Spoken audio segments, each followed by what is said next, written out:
Good morning students. आज मैं आप लोगों को पढ़ाने जा रही हूँ NCERT मैथमेटिक्स क्लास 8th का chapter 13 direct and inverse proportions.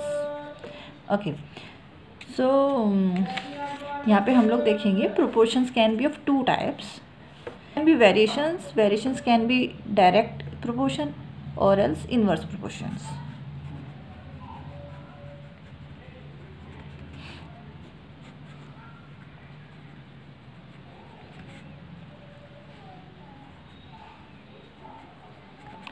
Okay, now what is direct variation and what is indirect variation? अभी मान लीजिए हमारे पास दो चीज़ें हैं x एंड y। अगर हमारे x की वैल्यू के बढ़ने के साथ साथ y की वैल्यू भी बढ़ती है, in that case x and y are directly proportional to each other. Means अगर x बढ़ेगा तो साथ में y भी प्रोपोर्शनली उतना ही बढ़ेगा। Okay, then both are directly proportional to each other. Then what is indirectly proportion? अगर x की वैल्यू बढ़ने से उसी प्रोपोर्शन में y की वैल्यू कम होती है तो हम उसे बोलेंगे कि it is indirectly proportional to each other. Okay, so there are two things, directly proportional and second is indirectly proportional. So first we will start with the directly proportional.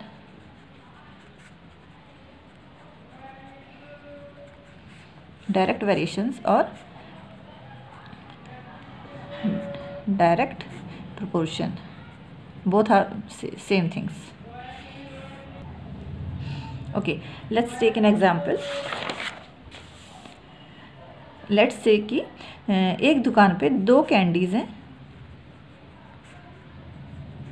5 rupees की।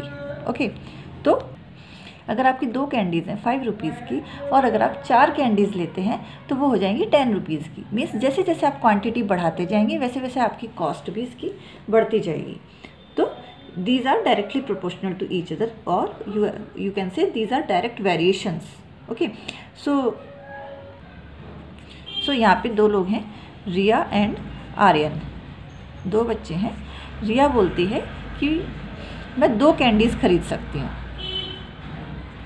And Aryan बोलता है कि मैं more than 2 candies ले सकता हूँ।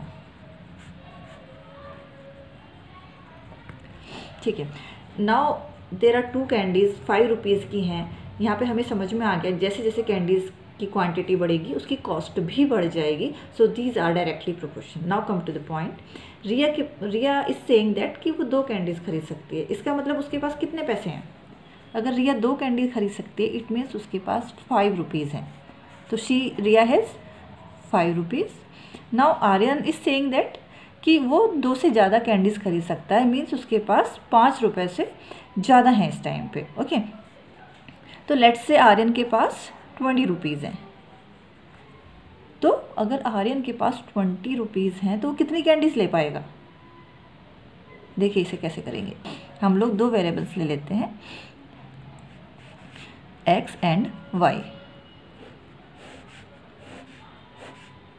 x को हम बोल देते हैं candies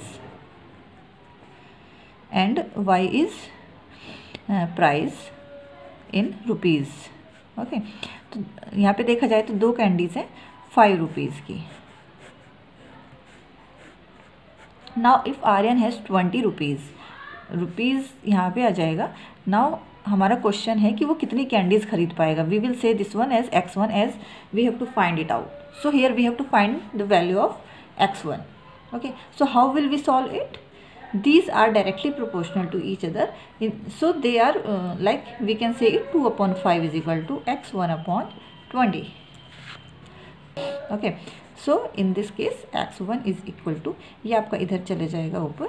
So x1 is equal to 20 multiply by 2 upon 5.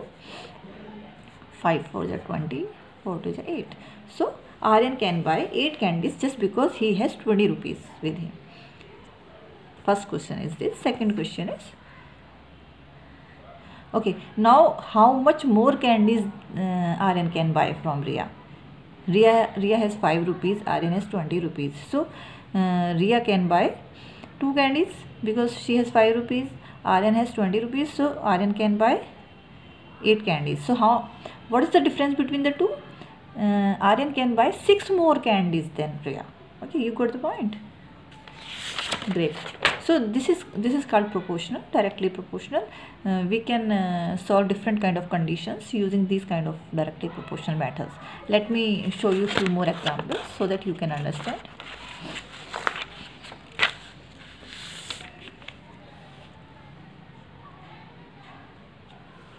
अगर एक बुक की कॉस्ट है 60 rupees, okay, so x and y, x is book की quantity and y is price in rupees. So अगर वन बुक की कॉस्ट है 60 rupees, so 5 book की cost कितनी होगी, y1. 5 is 5 times of 1, so 6, it will be 5 times of 60 because both are in same proportion. So 60 multiplied by 5, 300 rupees. So 5 books will be 300 rupees. If you buy 10 books will be 10 times of this, so it will be 600. This way price keep going up as you increase the quantity of books. Okay, let's take an example. Find the missing numbers.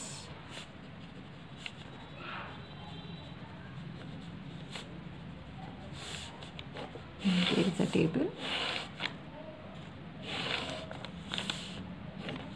X and Y. 4 by 9, 27, 20, 63,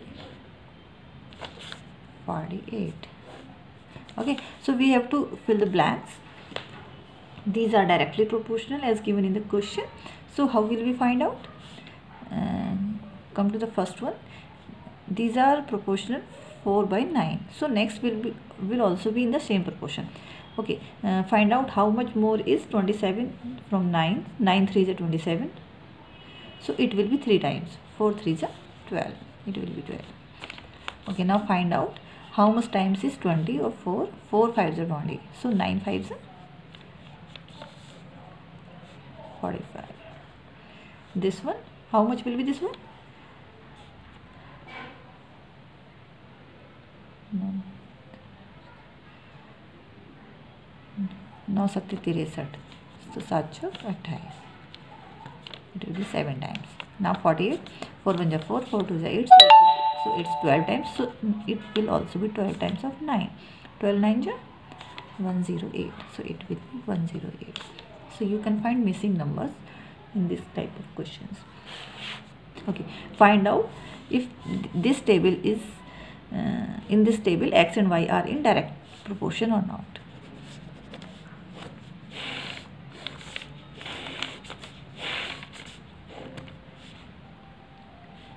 Two, 3, 14, 21, 20, 28, 22, 35 and 26, 49.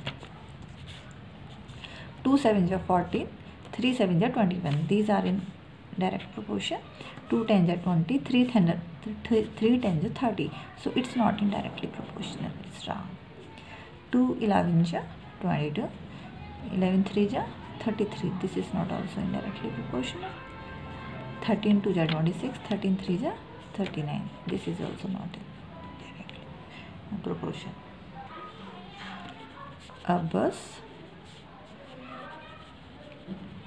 travels at a speed of 54 km per hour. Find the distance it will cover in 10 minutes. Okay, in this case you will see speed of 54 km per hour. Okay, इसकी speed है 54 km per hour. तो ये 1 घंटे में 54 kilometre travel करते हैं. Okay, और हमें निकालना है कि 10 मिनट्स में कितना ट्रैवल करेगी. तो हम आवर्स को भी मिनट्स में कन्वर्ट कर लेते हैं. हम यहाँ पे एक्स और वाई की टेबल बनाएंगे.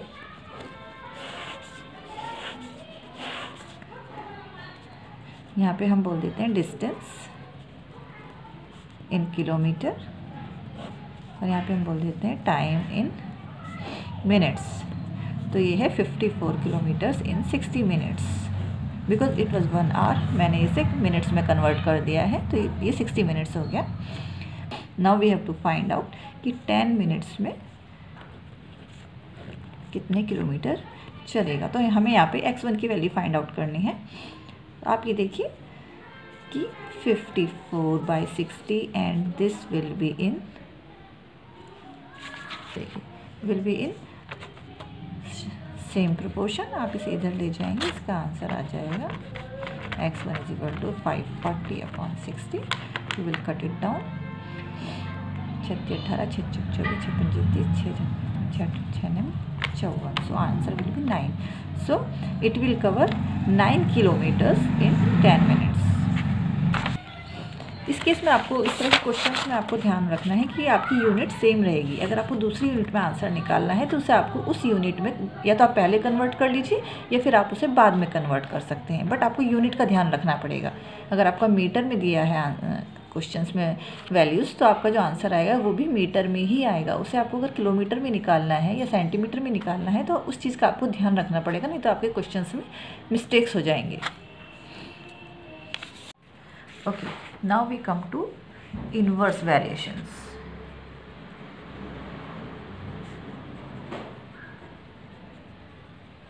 और इनवर्स प्रोपोर्शन।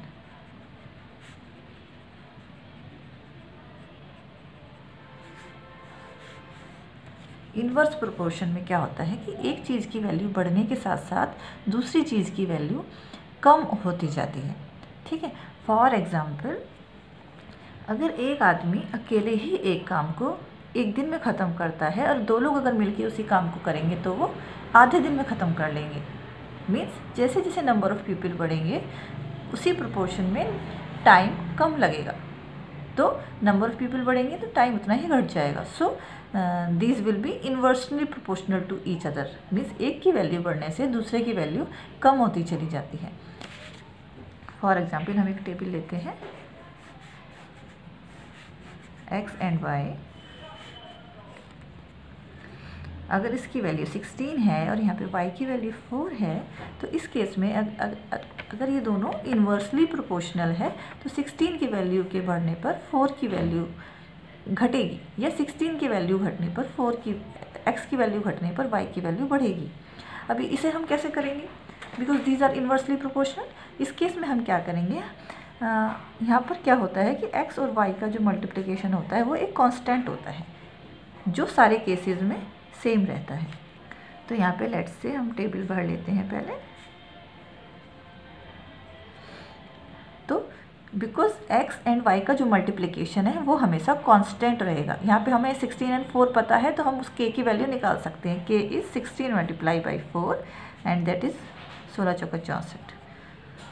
नाउ अभी यहाँ पे y1 की हमें वैल्यू निकालनी है, तो हम कैसे निकालेंगे, 32 × y1 = k एंड k की वैल्यू हमें पता है दैट इज़ 64। तो हमें यहाँ से y1 की वैल्यू पता चल जाएगी, 64 / 32 दैट इज़ 2। तो यहाँ y1 की वैल्यू यहाँ पे हो जाएगी 2। तो 16 की वैल्यू जहाँ डबल हो गई वहीं 4 की वैल्यू हाफ हो गई। x की वैल्यू बढ़ी तो y की वैल्यू घट गई। उसी तरीके से हम नेक्स्ट निकालेंगे, this is y2। So 8 × y2 is k and k की वैल्यू यहाँ पे है 64। 8 × y2 is k that is 64। So y2 = 64 / 8, 8 8 64, तो 8 y2 की वैल्यू हो गई 8 यहाँ पे। तो इसी तरीके से आप सबकी वैल्यू निकाल सकते हैं। यहाँ इस केस में हमें प्रोपोर्शन नहीं करना है, इस केस में हमें x और y को मल्टीप्लाई कर देना है और उसकी जो वैल्यू आएगी वो सारे केसेस में k की वैल्यू वही रहेगी। ओके, तो यहाँ पे हम कुछ एग्जांपल्स ले लेते हैं। देखिए एक एग्जांपल हम लेते हैं कि 56 लेबर है,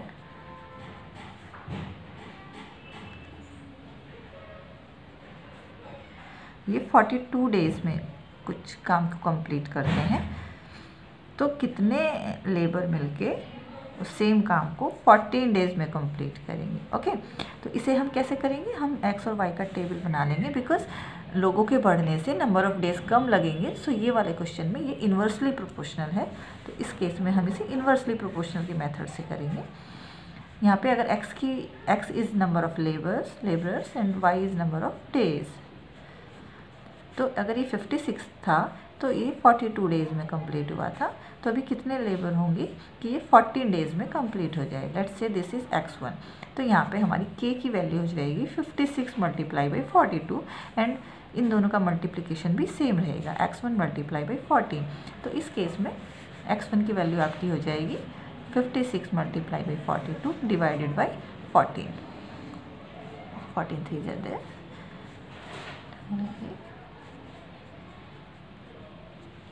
तो अगर आपके पास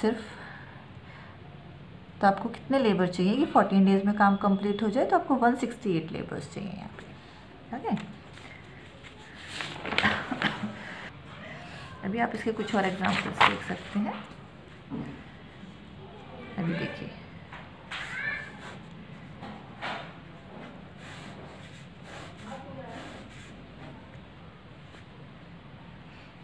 -16